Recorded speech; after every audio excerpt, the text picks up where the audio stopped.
we'll go ahead and get started. Could we please call the meeting to order? Would you please take roll? Ms. Atkins? Mr. Hendricks? Here. Mr. Houston? Here. Mrs. McDaniel? Here. Mr. Stauffer? Here. Mr. Weilich? Mrs. Shuffle? Here. Can I get a motion to approve the February 1st, 2021 agenda? So moved. Second. Any discussion? Vote, please. Mr. Hendricks? Yes. Mr. Houston? Yes. Mrs. McDaniel? Yes. Mr. Stauffer? Yes. Mrs. Shuffle? Yes.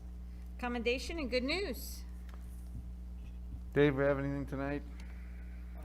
I would share one item. One of our middle school teachers, Cheryl Laughlin,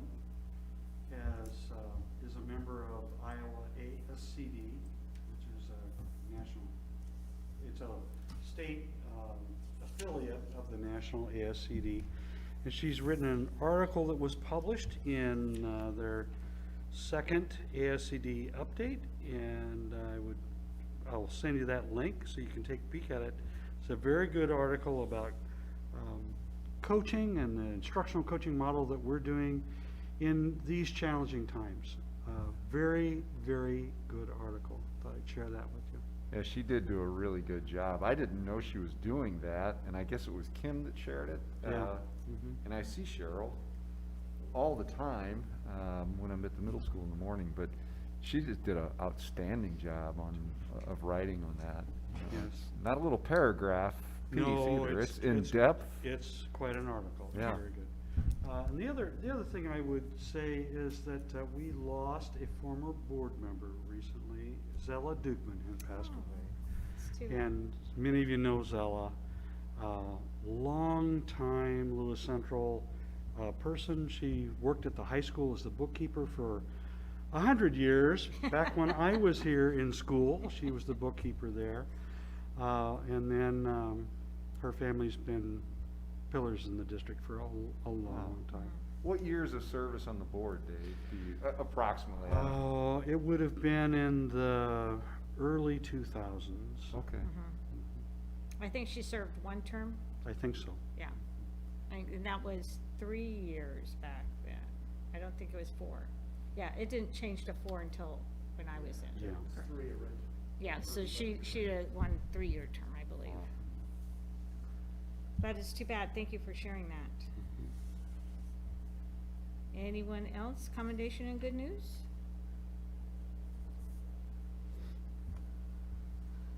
All right. Comments and suggestions. This is a portion of our agenda that anyone can address the board. Do we have anyone online?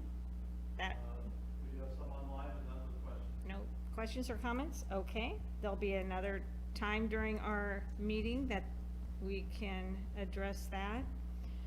Consent agenda. Can I get a motion to approve? So moved. Second. Any discussion? We have an updated personnel sheet. We do have an updated sheet. Item E is an add since the agenda was published. Okay. Any discussion? Vote, please. Mr. Houston? Yes. Mrs. McDaniel? Yes. Mr. Stauffer? Yes. Mr. Hendricks? Yes. Mrs. Shuffle? Yes. Reports. 6.01 COVID updates. We got a few reports for you tonight.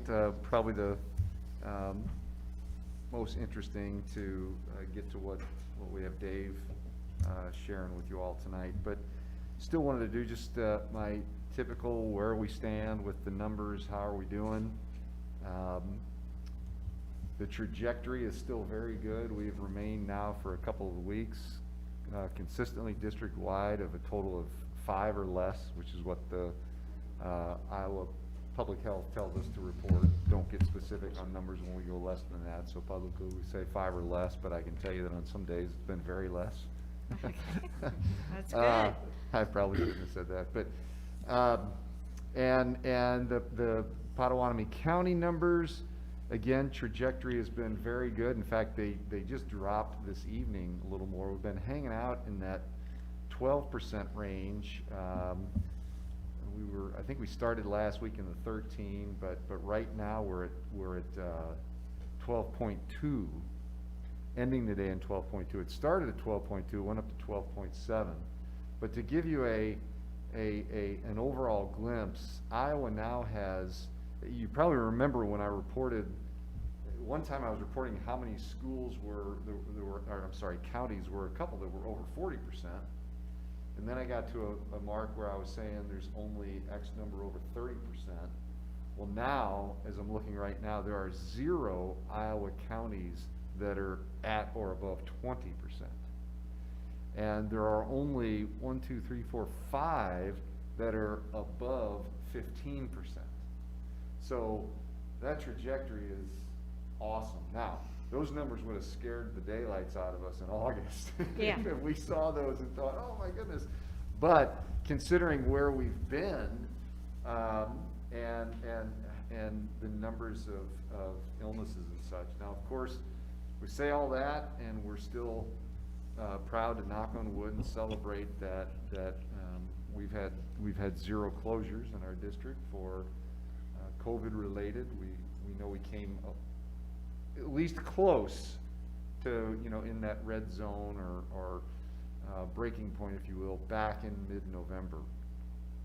I know everyone pays attention and listens to the medical community news. There's a little bit of angst right now on one of these variants that may not be protected by the vaccination, and they're not sure yet, from what I understand. I did hear what I felt was a good report, that when they say not protected, it doesn't mean that it won't do some protection, but they just don't know yet. But there is at least a couple predictions that it could be the cause of another wave across the country. I think I heard in about 6 weeks' time. So that's just one more thing to make us lose a little sleep in the back of our minds, and just hope that it never comes together. Now, segue that into the fact that these same medical experts seem to suggest that the best battle against that is to get as many people vaccinated as we can, because variants are the result of people not being vaccinated and spreading disease back and forth to each other. And I don't think there's a number of states that have the strain from Great Britain. There's not much worry about that at all, because they think that it does respond to the vaccines. I think there's maybe only one potential case of the South African strain that they're worried about. They don't know much about it. Is there 2? There's 2 states that have it, but there's 2 very states, little cases, okay. yeah. So, vaccines. We did get, after I sent my report on Friday, we got notice late in the afternoon that Pot County was ready to start scheduling our teachers. So we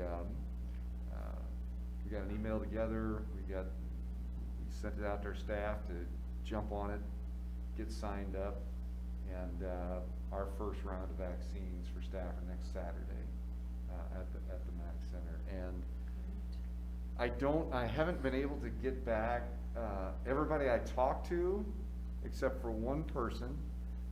Everybody who wanted to sign up and get it says they did. Everybody that I've talked to, that's not surveying anybody, that's just as I made my rounds this morning. There were a couple people who didn't originally sign up for it through our survey and such. I told them to go ahead and try, but apparently as early as this morning, yesterday late I checked and there were still few slots available, but this morning it just started popping up saying all slots for this day are full. What Public Health told me on Friday, I called them personally before we put stuff out, and what Matt Wyant told me was that their hope and what they're being told, that they will continue to get vaccines in, and they're going to do this every Saturday until they get through the tier, and then beyond, I guess, into the public. And I heard something else promising today in the, medical end of things. Set the strains aside, the variants and all that type stuff, they now think that product-wise, as much as they are producing, that all of the adults in the country could be vaccinated by end of summer. So that's a little more promising than what they were saying for a while. So right now, I occasionally get those calls that say, can you tell us when my kids don't have to wear their mask at school? And I tell them that we should not plan on that mitigation effort or any mitigation effort changing at least until we get through the end of this year, and then we see where it's at from there. But we're not going to change anything we're doing. We do adjust things like activities, sports, based upon what the associations and the information coming out of the DE and the governor's office. So our basketball games, we started putting a little more capacity in our gyms, but it's not fully open. I think I said last time we were having some choir events. I think we've got a band concert and a choir concert next week. But it will not be just opened up. It will be with mitigation efforts, socially distanced, and limited crowd. So we'll continue to do what we're doing, and we'll continue to educate kids, help kids thrive, and just like we got through the first half of the year, hopefully we'll blink one of these days and we'll be at the end of the second half of the year. I'll ask real quick, before I segue into what I asked Dave to bring us tonight.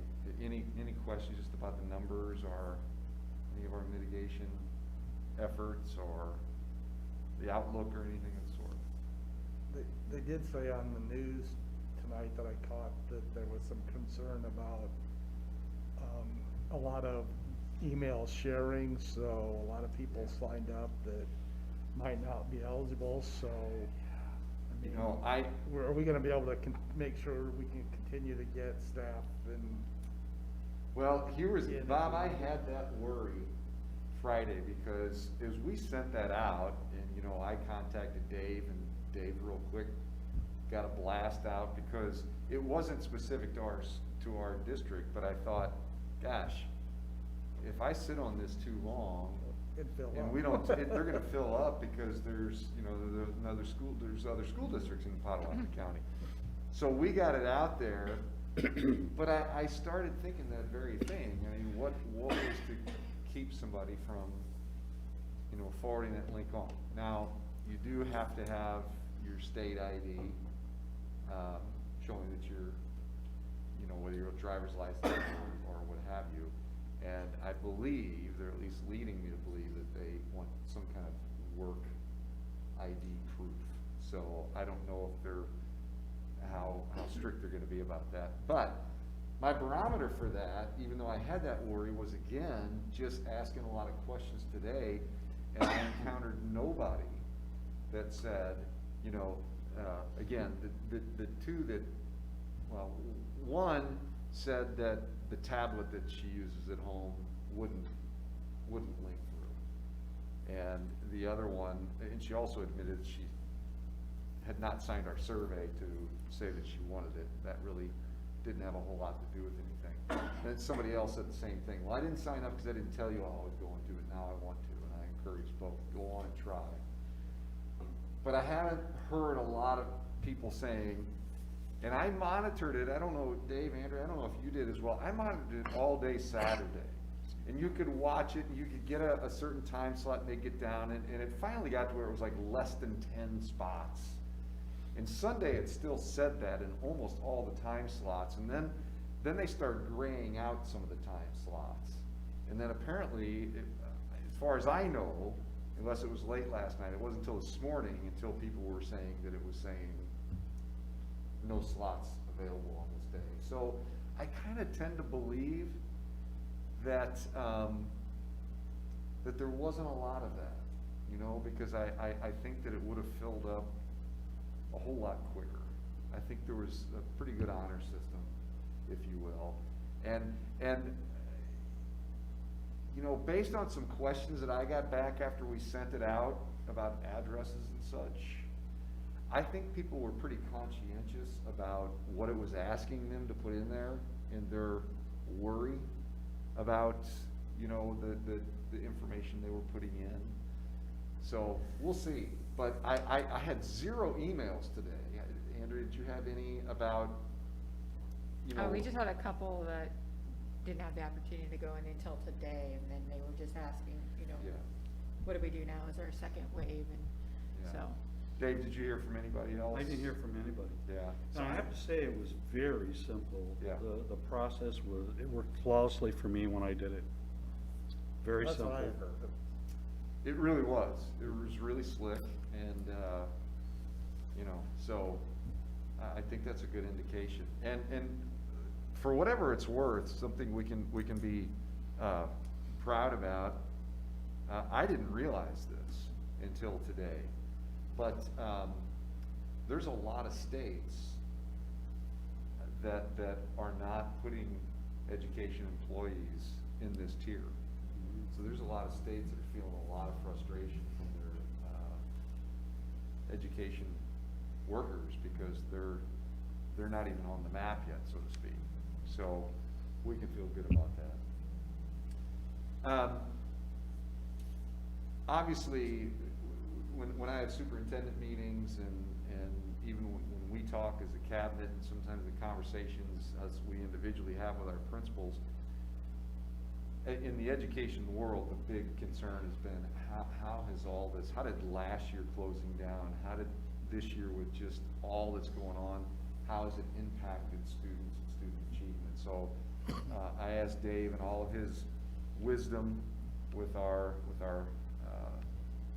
know, assessments and scores, and I asked him to put together a report to give us a snapshot of how it looks our kids are faring, you know, through the first part of this year, coming out of COVID closure last year, voluntary work, into, of course, us being in session full-time. But we still have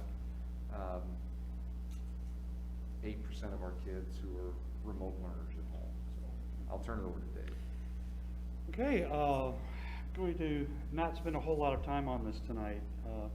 It's not official data that we use to get a state rating or anything like that. Even though this is that assessment, it's not applying those sets of criteria to do that at this point in time. But it is one of the few external to the classroom barometers that we have over time, longitudinally, that we can start to compare how we're doing. There are predictive factors in it. How much growth should a student get if they start the race in this kind of place? And I'm gonna help share a little bit of that with you today. These data are as of Friday. We're still in the testing process right now. We're toward the end of it. There are a lot of makeups that are happening now. So the data are not complete, but a large portion of our student body has tested.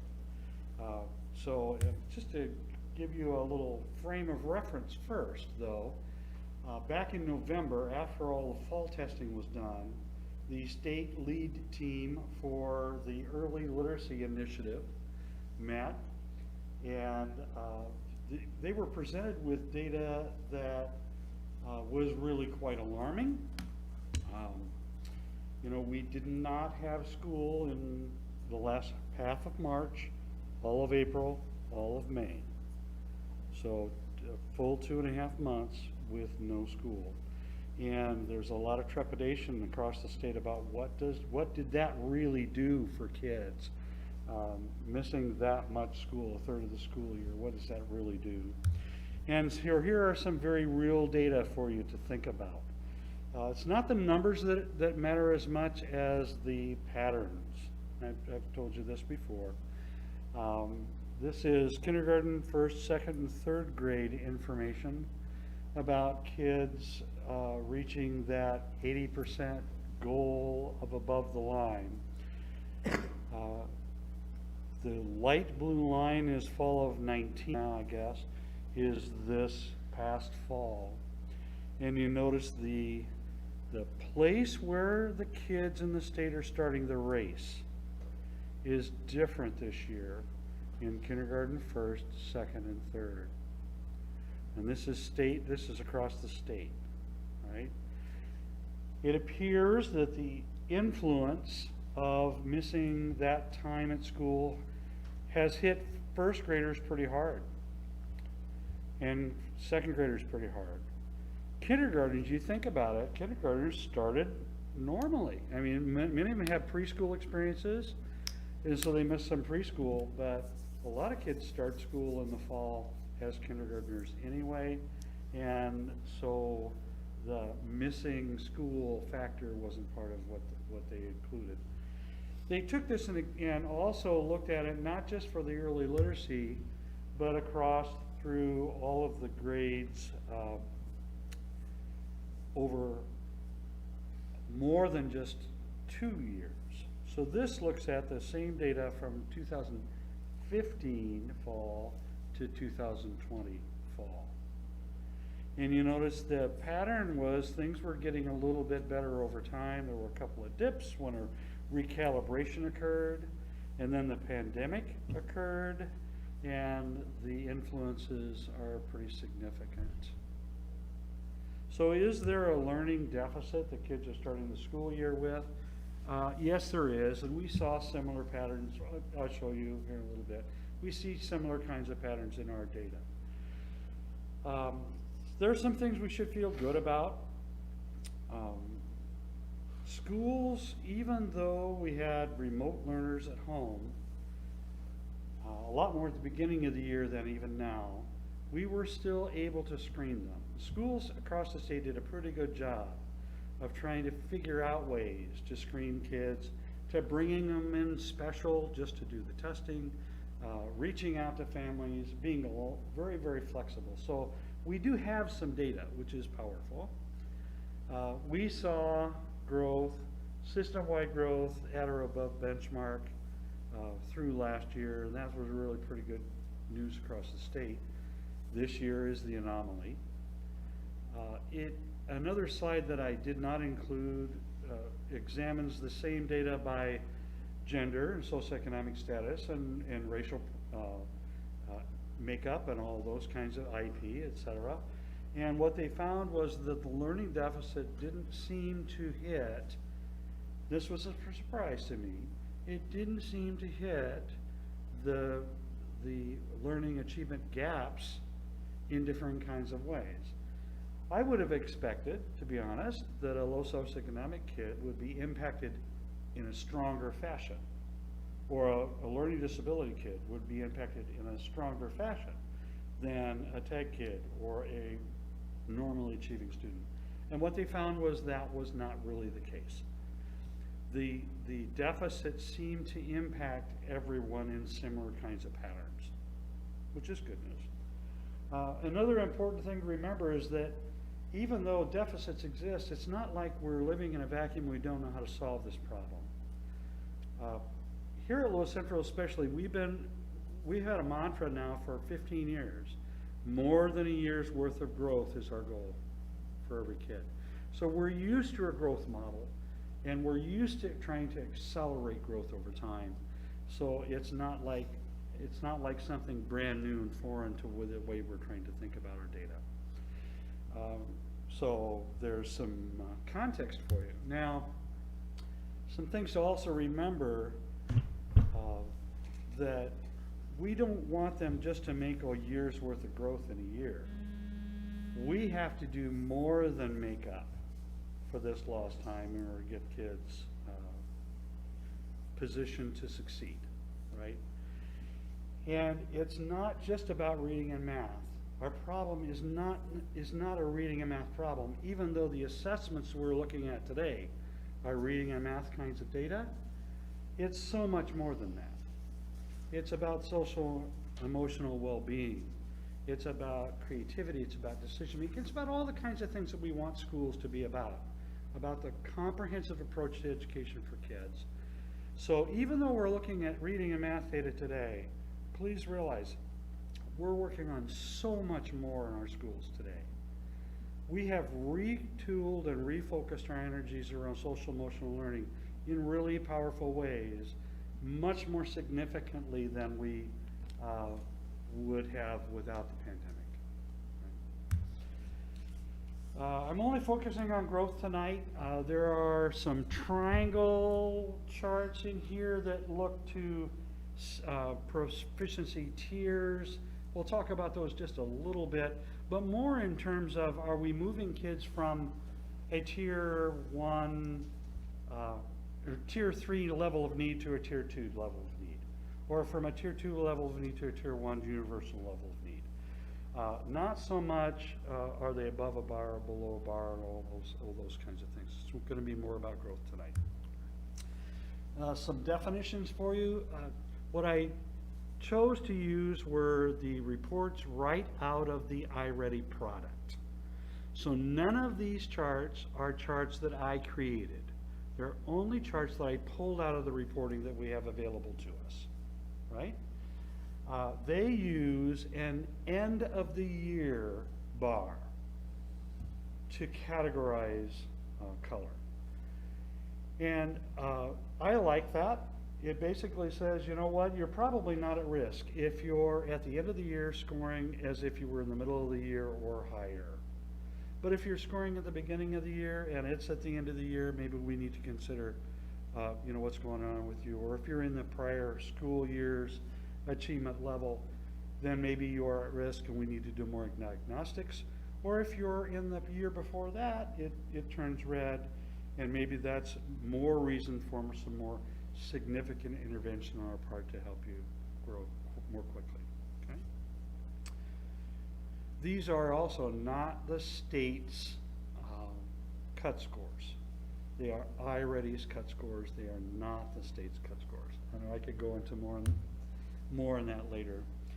There are two ways of looking at growth in the iReady world. One is what typical growth is. Typical growth is defined as what would be typically expected for a kid who starts the race in the same kind of place. So if I'm a student that is 1 year behind, let's say I'm a third grader, I'm scoring as if I'm in the middle of the second grade, my typical growth is based upon the other kids that are scoring similar to me that are also third graders, right? Whereas the growth for a student who might be above grade level will be different. Their expectation for typical will be different. So where you start the race matters in terms of growth. There are two kinds of growth. There's typical growth and there's stretch growth is what iReady calls it. Stress growth is about what's it going to take to accelerate your growth to get you to proficiency over time. If you're already proficient or above proficient, they use the word what's going to help you aspire to even higher levels of learning. What's a good goal for you, right? To not just maintain, but to increase and grow even more.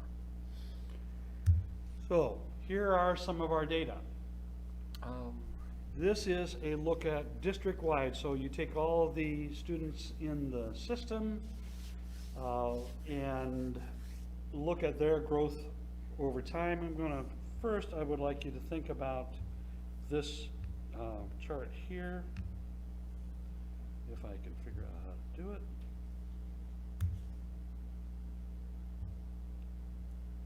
This right here, this current distribution placement. To start the year, we had 28% of our students scoring in the red category. We moved from 28% in that red category to 17% in that red category. And this is the shift that really is important for us to think about. We want more kids to appear in the categories where it's obvious they don't need as much intervention. We want to have fewer kids in areas where they need a lot of intervention. So from 15 to 29% is very good shift in that category. This top one looks at the median student in the sample. In this case, because it's all grades, it's K-8 data.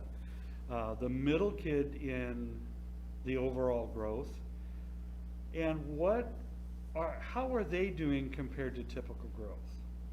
And this is an outstanding number. This basically says that middle kid in our distribution is 86% of the way to having a whole year's worth of growth at the beginning of the year. That's great growth. This chart says that 45% of our kids in the district in reading have already met a year's worth of growth. And in fact, if you add these numbers up together here, this represents kids who have made more growth than a half a year. And that's very good growth. So even though this is an atypical year, our kids are growing very well. Our teachers are doing an outstanding job of helping accelerate their learning to overcome the deficits that come with not getting 3 months of instruction last year. When you look at it in terms of stretch growth, it's the same number. 86% of the middle kid has made 86% of a typical growth. Look at this, 20% of our kids have made their stretch growth goals already for this year, at middle of the year. So that will certainly increase. This is a look at Kreft. The Kreft scores, it's really interesting to me. First grade is probably the grade that had the biggest deficit show up, just like the state's data did. If you think about it, kindergartners just starting to read. They're just starting to build the kinds of abstraction. There are tons of skills to learn in kindergarten and first grade on how to read. And missing a third of school year for the kind of pace that they have to take is a significant thing. But they're doing a very good job of catching up. 82% of our kindergartner, the progress in the median score is 82% of the way there, 61% of the way there in first grade. And this is an interesting thing too. 76% of our kids have moved from one color to another on that triangle. And that's outstanding. Titan Hill, tremendous growth, 91%. The middle child has gone 91% of the way toward a whole year's worth of growth in a half a year. Third grade, the middle child is at 100%. And you'll see some more later on that even go above 100%. In other words, they're making certainly more than a year's worth of growth. And there's the middle school. Look at that growth at the middle school. 116% in the middle for the middle child. Our middle child at the middle school has made more than a year's worth of growth even in half a year. 121% of growth at the 7th grade. That is a tremendous indicator of great success in reading right now, in reading growth right now at the middle school. And again, this doesn't equate to proficiency. It doesn't mean we're going to be on or off a list. It says compared to other kids who start the race in that place, are they making great growth? And the answer is absolutely they are. When we look at math, the patterns are very similar. This is typical growth, district-wide, 69%. You notice it's a little bit lower. An observation I would make is that our rebound in math is slower than our rebound in reading. 69% for, knows 10% here in stress growth, 33% in typical growth, pattern very similar to what reading was. You notice here also from 6% in Tier 1 to 20% in Tier 1, that's a great shift toward having kids over the bar. This is Kreft, 69, the middle student at 69% here. Titan Hill, 64%. Middle school, 79%.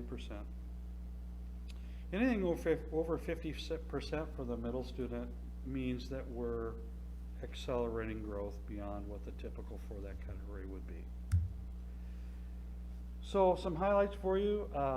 The median student in the district in reading is knocking the socks off of it. Staff are doing a great job with this. Mathematics is a little slower to catch up. And then remember that this isn't the only thing that we're about. In fact, this slide's probably, in my opinion, it's the most important slide that we have tonight. The numbers are just numbers, right? The numbers are indicators, sure, of some temperature of the system and how we're doing, but it's just numbers from that thermometer on that particular day on the life of that child. It's so much, we are doing so much more than just reading and math that we don't have good indicators for, that we don't have good measurements for, that we still need to remember are probably the most important things we have to do. And if I could add on to that just a little bit, Dave, first of all, when Dave shared these slides with me, I think my first email back was great slides with an exclamation mark on it, which he had given me a hint that it was, looking good. You hold your breath. We've never been through what we've been through. None of us have. So when we knew the state was, seeing declines and struggling. So anyway, definitely good news in that regard. But I just want to echo a couple things. This last slide here, Dave is so correct in everything he just said. In my opinion, I'm lockstep with him on that. But I will say that sometimes it's looked at the other way around. I don't think you see the kinds of progress, even though these are just snapshots. Still, you don't see those kinds of things, especially in these extreme circumstances, without this stuff going on. And I think that's what Lewis Central does exceptionally well. And then I just want to echo too, Dave, I counted, you said 3 different times the outstanding job that our teachers are doing. And I just want to put an exclamation point on that because they're the ones that are meeting and greeting the kids into the classrooms, carrying on under whatever news may be the flavor of the day, holding on back in November. Are we going to stay open? Are we going to close? Do we have enough substitute teachers? Kids keep showing up, and the teachers continue to do what they do and what they do well. And I think this is you all know that I like to be out and connected and visible. And this, Dave put that slide up, but it just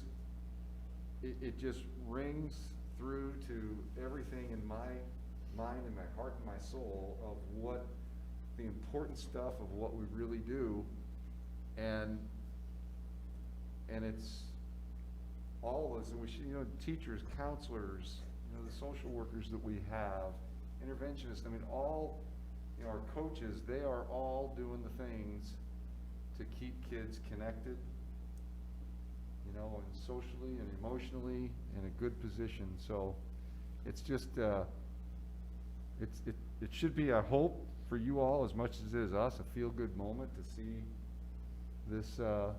snapshot information. And kudos to our educators who are working with kids day in and day out to make a difference. I would also comment that, you know what, the kinds of things that our staff have to do today are not the kinds of things that they ever thought they would ever need to do. Yeah. I spent a little bit of time the other day with a Titan Hill teacher who was in tears. It's a remote learning teacher who you could just sense she was putting tremendous pressure on herself to do a great job. And there was a little technology glitch that was tripping her up. And it was like she cared so deeply that it was destroying her, that she wasn't getting it to work the way she needed it to work. And that's just a little example of things across the whole system. To have choir today is completely different than how we did choir last year. Every single one of our teachers has a completely different kind of approach and set of tasks now that they didn't have to ever think about coming into this year. And even with that kind of context that they're working in, the kinds of response that we're getting from kids is showing up in the little bit of data that I shared tonight, at least. Any questions? Yeah, can you go back to the last one that had the triangle? There you go. How should we think about that middle band going down? Right, the tier 2. It went from 68 to 64. Is that because they went up to tier 1? Is that the right way to think about that? Most of the tier 2 kids would have moved to tier 1. Okay. Yes. Okay. Yeah. Math is probably our rebound in math is not as good. Yeah. If you look at the rebound in reading, and I apologize for moving quickly here with this. You look at our rebound in reading, it's easier to see. Plus the middle band is going to get kids moving from tier 3 into it, Okay. as well as getting kids moving out of it Yeah. into tier 1. Our goal would be for every child's set of needs to be able to be managed through universal instruction, which is what tier 1 is. Yep. Right? In our MTSS model, that's what tier 1 is all about. Nothing, not a need for special education services or Title I services or intervention, serious intervention services. Moments in time, every kid deserves when they struggle, right? But programmatic interventions for kids is what really the kids who are scoring in that kind of category, that's where their need sits. And our goal is to try to move kids, accelerate their learning, to move them out of those kinds of categories of need into more incidental categories of need, or even better, where their need is met with regular instruction without specialized intervention.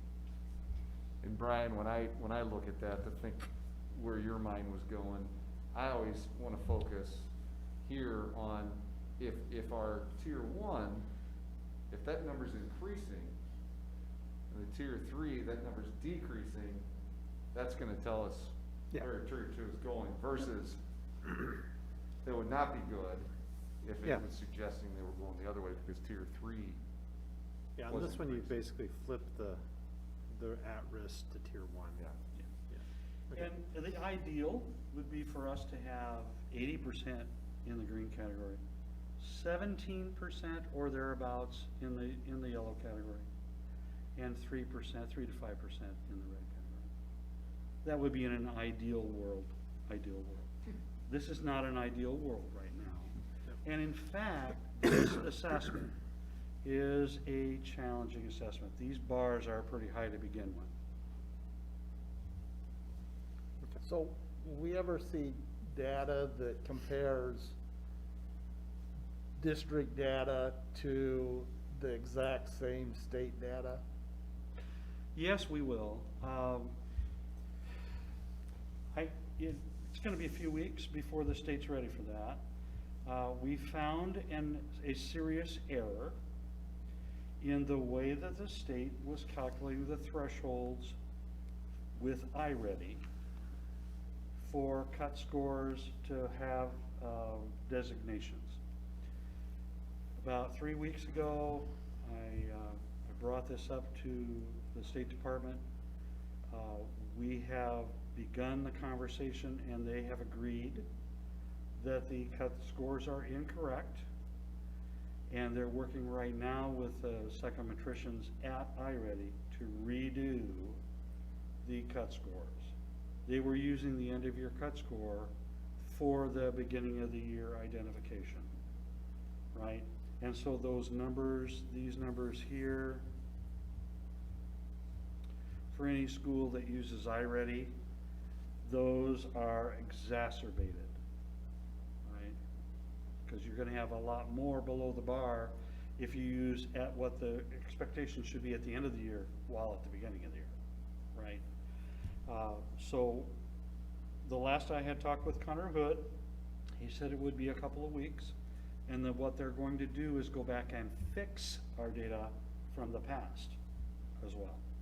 So then we will be able to look at our default assessment, which is iReady, and compare the numbers to the same kind of numbers. So how we do compared to other schools in the state, we'll be able to do that.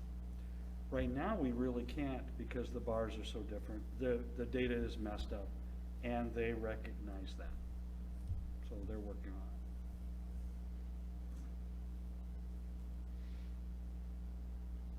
it. Any other questions?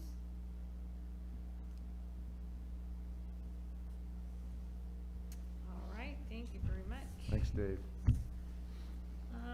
6.03 legislative update on SF 199. Senate File 159. 59, sorry about that. I had, that's okay. I had updated the board on this in my weekly update. I thought that there maybe would be maybe some significant additional news to share today, and I'll just do a really quick overview so it doesn't seem very foreign to participants maybe online. But there's not a whole lot of new news. I think I had written my weekly update early in the day, and then before I went to send it, I kind of added a little update at the end of what I found out. This originated with the governor.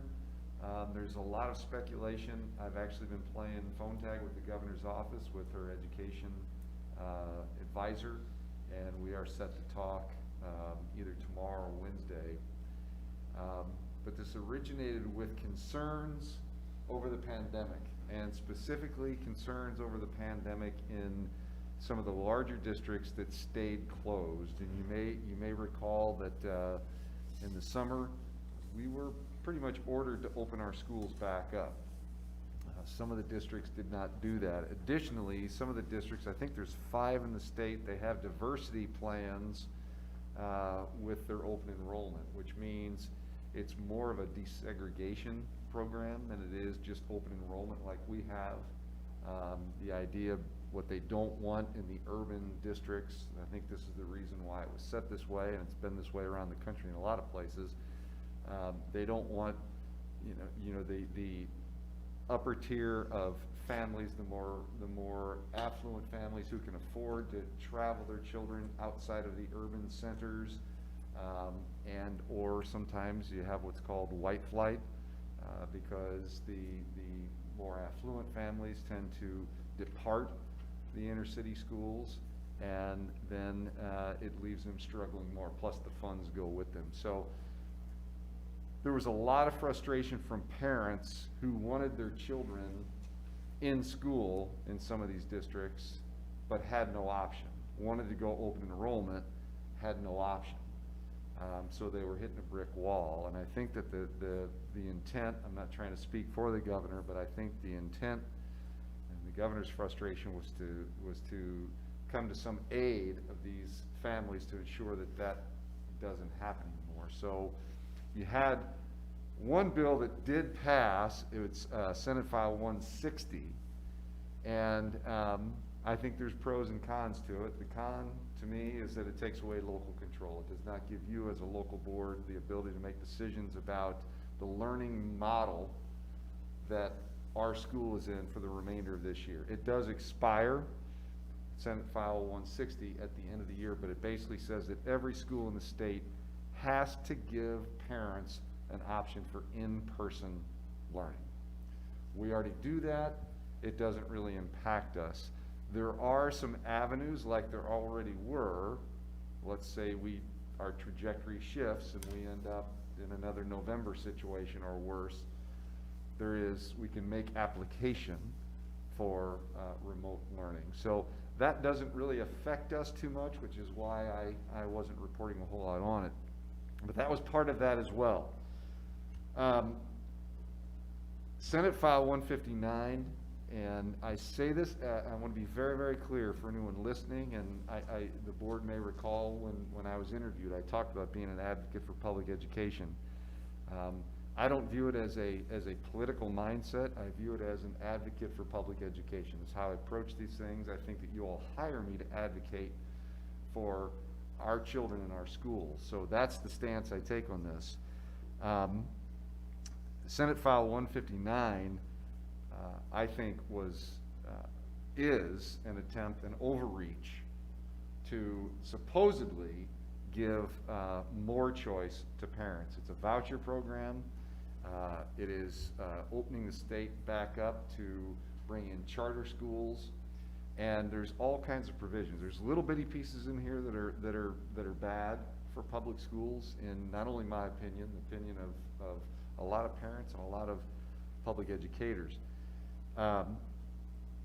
Voucher concept in general is that basically if a family decides to go to a private school, that the money from the public school follows them to the private school for tuition. Now, real quick, I've had legislators have been in touch with a lot of them lately. They come back and they say, that is not going to affect Lewis Central.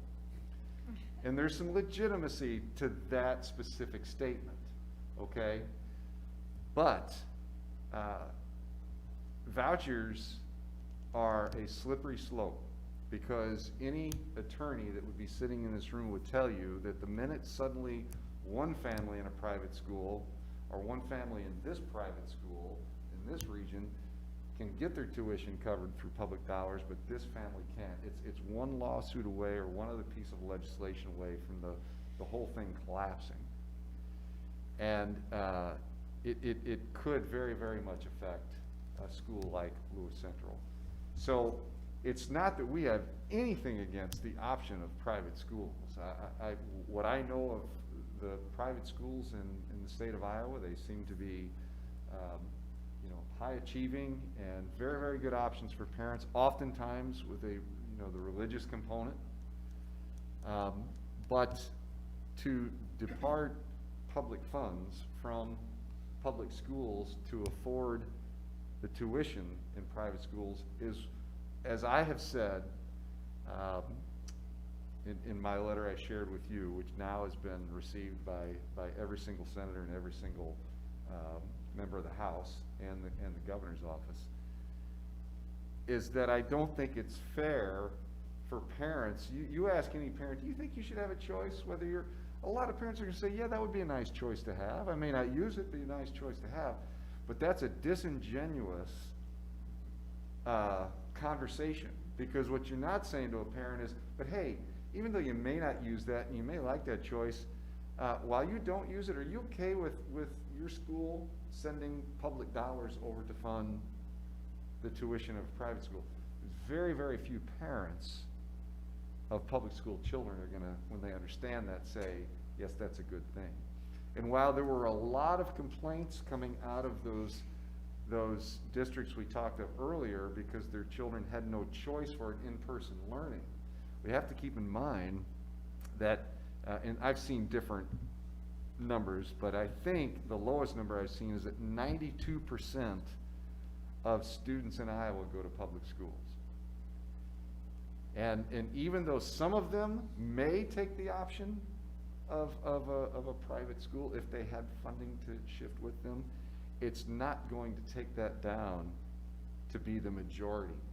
So, I'll speak for Lewis Central. I've said this a number of times. 3,000 families, I think, I'm comfortable saying that the vast majority of our families not only want their children in the Lewis Central schools, they have very much pride in the Lewis Central schools. So I have great concerns about starting that ball rolling down a hill, especially in a state we already have open enrollment. Any parent can send their child to any public school if they meet the deadline in a year. And we have, that causes funding challenges for us already. Senate File 159 did pass out of the Senate last week, and it is now resting in the House. Now, the good news is, in the conversations I had Friday morning, there's a lot of feeling that it won't go anywhere in the House. There's a lot of pushback inside the House. Now, we can never rest easy, because sometimes you say those, your famous last words, and suddenly you get the news that it's moving. It may end up being sent back to the Senate with some pretty strict revisions on it. From what I keep learning, the biggest intent on here is to deal with the districts that don't have open enrollment like we do because of the diversity plan. There's some interest in altering that. That's not us. I have helped people understand what I did earlier about, flight out of districts, and as one senator said to me, well, I think we should reward high-performing schools with more money and take money away from low-performing schools. That is very short-sighted in my mind. The last thing you want to do in a school that's struggling, because it's usually not the result of teachers not doing a great job. We know that schools that have lower socioeconomic populations their kids have more barriers to get beyond. And they need more wraparound services. Those things on Dave's last slide, they need that focused on heavily. And when you take resources away, guess what things go away? Those things. And you end up with raw test scores that make it look like a school is doing a poor job. So that's just a little bit on that, a little bit of testimony for me as to why I personally don't support that. I'm not battling that too hard right now because that's not our constituency. We have open enrollment here, and so that is what it is. They're not taking anything more away from us in that regard. So we'll see. I'll keep you informed. I was feeling good going into the weekend about what I was hearing from the House members. Many of them cared enough to talk to me and to get back with me on both sides of the aisle. Very, very much so on both sides of the aisle. So again, it's about advocating for public schools. It's not about Democrats and Republicans in my mind. So I felt good. I didn't hear anything today to make me feel, I think it just sat still today with a lot of conversation going on, but no movement. So the minute I see that, I'll let you know. But I hope, for the sake of public education, that it does not go anywhere. And if there is a new version of it, and all those little bitty things in there too that were added on that were troublesome, even the open enrollment, they wanted to take away the athletic waiting period. Kids could jump on open enrollment, move back and forth for sports reasons if they wanted.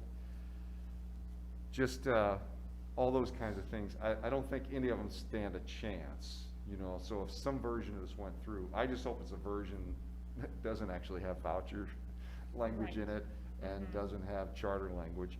Last comment, I didn't say much tonight about charter schools, but people often want to point to some successful charter schools somewhere in certain states.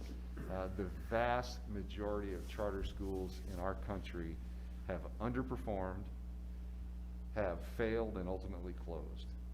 They often are schools that go into old, dilapidated school buildings that are sold off, or they find a warehouse or a factory. There are some that are highly funded and state-of-the-art, but the vast majority, all the time I was in administration in Missouri, we had counted over $600 million of public school funding that left the coffers of public schools, went to charter schools. I don't mean that's the total amount. That's the amount that went to schools that underperformed, closed. So it's not a great alternative. And when we say these things are giving voice to parents, what I say in my conversations is the vast majority of public school parents aren't looking for those choices. So when you say you're giving them voice, I believe you're taking away their voice of their public dollars by shifting them when they're not asking for that to be done. So I think it's deceiving to say that it's giving more choice to parents. That's a catchphrase that sounds good. So I'll keep you posted. Any questions for me on that legislation or any of the conversations I've had with it? I agree. I just say, contact your congressman and senator. Senator Dawson didn't reply to me, but House Representative Segrist did. So they would like to hear from you. At least take the time. It doesn't take very long at all. Let them know you know what's going on, and let them know how this would affect our school and public education in Iowa. When I was going to Lewis Central, we were the leader in the nation in education. People looked to us for our literacy rates and our school enrollments and everything. And I don't believe this will help that change the direction. So just take some time and contact your representatives. And just for the record, I did end up having a lengthy conversation with, actually two lengthy conversations with Senator Dawson. One-on-one early on Friday, and then he and I were in a legislative Zoom together later on that day. So I was able to, I had not contacted, or I had contacted him. I hadn't been able to get him to get back to me, but we did end up talking on Friday. So I've had quite a few conversations, quite a few contacts, and quite a few replies. And again, the letter that I shared with you all has at least been received by every senator and every member of the House of Representatives and the governor's office. I appreciate you sharing that, because with some of that information, I've shared it out too, and also contacted. I haven't gotten a response. I'm impressed. But yeah, I think that was helpful, and then it helps to educate our community too, for those that see those shares and posts Right. as well. Okay, thank you very much. We'll go on to discussion item 7.01, district firewall and licensing purchase. I will turn it over to Dave for this item. It's, we need to make a decision to replace our district firewall. It has become to its end of life. It was actually bumped up a year.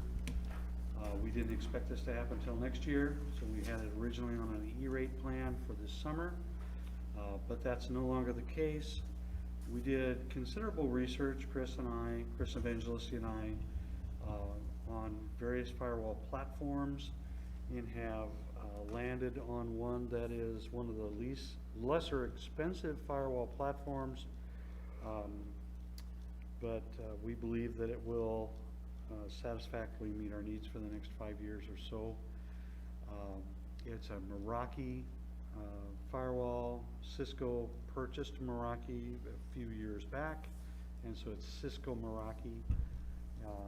It's the MX450.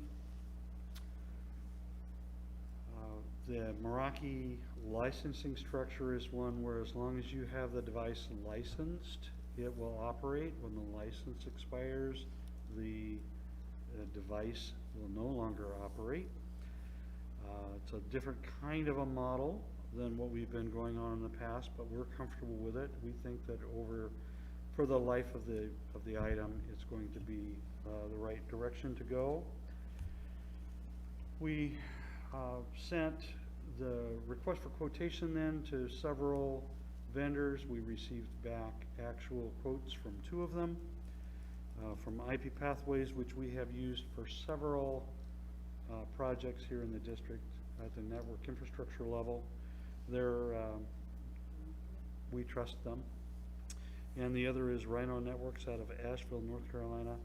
We had a couple of really good sessions with Rhino Networks, and I would say our relationship with them is also, I have a lot of confidence in them as a vendor as well.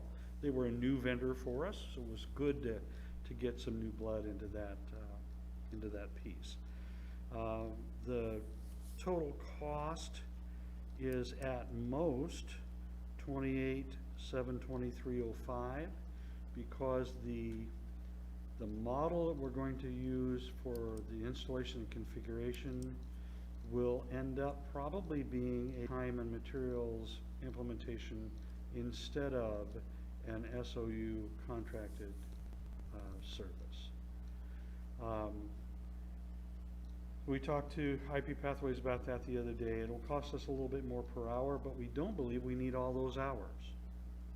You see, so we think we can do it at less costs.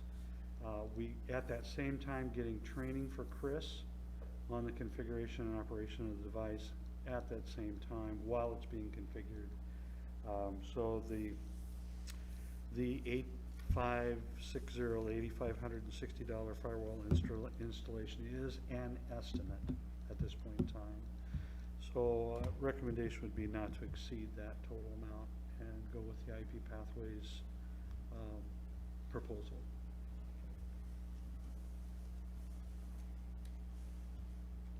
And this would be scheduled February 13th? February 13th is where our target is right now. Okay. If not February 13th, then it'll be the following Saturday, the 20th.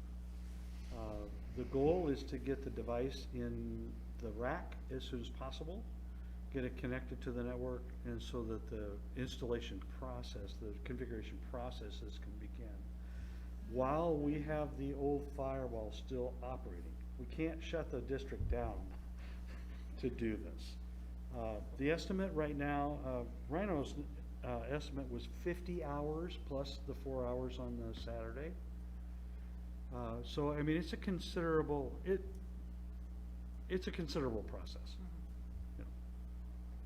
We've already started. We have actually a demo Meraki device that uses exactly the same interface. We have it on a demonstration network right now, and we're actually going through the configurations from the present firewall that we have and all the whitelisting and everything else, all the port configurations on it. We're going through all those now and putting them onto this other device, testing the dickens out of it, right? That the device we have in demo right now will not suffice for our network, right? It's way too small a device, but the configuration is exactly the same interface. So right now, Chris is getting a head start on some of that configuration work. Are there any questions from the board? Really want to thank Dave for his leadership along with Chris and the hard work on this. I know he spent countless hours on telephone calls, and more than a number of times I'd walked by Dave's office and they're just sorting all this stuff out, and goes without saying, we can't do without a firewall. And we can't function with a faulty firewall. So very important stuff, and just to appreciate the time that's been put into it and getting to this point. Okay, thank you. 7.02, first group of 400 series policy reviews, updates, and IASB alignments on the first read. Yeah, so as everyone knows, we've been working through our alignments. We've got 100s, 200s, 300 series are done and aligned, and we've feel good about how cleaned up that is. The 400 series is gonna take us a considerable amount of time. This is all focused on employees, the 400 series is, and, which has a lot to do with, how we operate, and, so we'll take this in smaller chunks, and which is gonna be a little bit tricky if I can explain this eloquently. So in reality, for this first blush here, we're only looking at 400, which is just one policy. That's an ad from IASB. And then 401 to 401.10, okay? 401 goes to 401.29. And then we have 402 and 403 and 404 and 405, I believe. So it's rather extensive. But when we go to renumber and realign the 401s, you notice that gets us into some numbers that are in the 408, 405, 409. So it kind of extends out of that. And what we have to kind of, Anna and I will keep an eye on as we're going through this, is that it could, as we overlap, have some numbers that are duplicated. That's okay as long as we're not doing a major change to a policy or something that overrides the other number on the policy. And what our plan is that and actually Anna hasn't been doing this, until we get through a whole series, then Anna updates the published version of things, okay? So that only is gonna take some consideration, is if we have something that we're dealing with in the district that has significantly changed in a policy before we get through, after the board approves this chunk, none of that is here. Everything tonight on this, a lot about family medical leave, and just things with evaluations and so on and so forth, and ISB had just concerns about our language being out of date, not how we're doing things, but just the legal references and things being out of date. So none of these examples would cause anything. We even though we won't publish these in until we get them done, we're already going to be practicing under these because we already are. I hope that makes sense. I said I would try to be eloquent, and I probably fumbled through that, but it just will be a little challenging because we'll have multiple segments. We'll be on the 400 series for maybe the better part of 3 months, with 2 meetings a month. So, again, having said that, I'll bring your attention to one other thing. There's 2 policies in here relating to leave that are relative to the Family First Coronavirus Response Act, otherwise known as FFCRA, and as you know, as I've reported in the past, we have opted to continue on with that after the expiration, and part of that is because twofold reason. One is that that the potential for more regulation from the federal government coming down. The other is that we felt that it was, especially since we have very far fewer absences now than we did, and to sell somebody, well, because you got sick in December, you got this extra leave, but this person that gets sick in January or February doesn't get it. So we're a day at a time on that, but those policies are still in here. I'm just pointing that out because when we do go back, we'll have to bring those right back and remove them or change them because they won't be part of policy. Other than that, again, all legal reference updates, renumbering, realigning, and especially our leave. Our leave, ISB really felt our leave was kind of all over the map, and this just is all aligned with FMLA. It's all very clean with FMLA, and leaves beyond FMLA as well. And it streamlines it, and the legal references are up to date.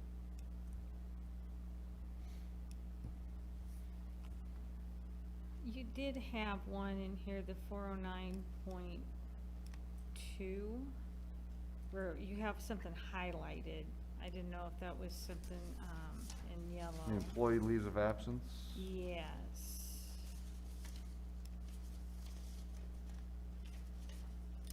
In the event of an emergency or unforeseen circumstances, the superintendent may authorize additional pay leave.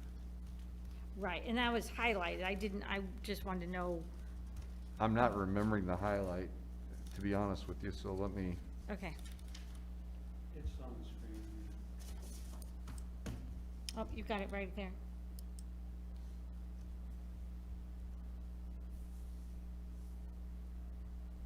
I think that's, honestly, I think that's an optional line Okay. that can be put in there. I think it's an appropriate line. We should remove the highlight.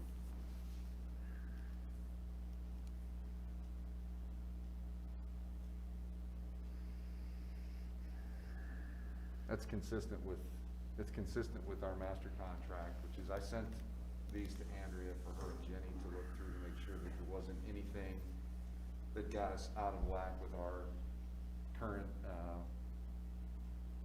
master teacher contract, Right. because we wouldn't want to do that, and there weren't. I know Anna relied on Jenny a lot last week, to make sure that that was all in sync. Okay. I think that's probably why that was highlighted, because of making sure that we were in line with the master teacher contract. Is there any questions, any discussion?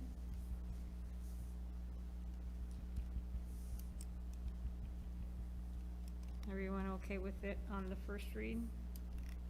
Okay.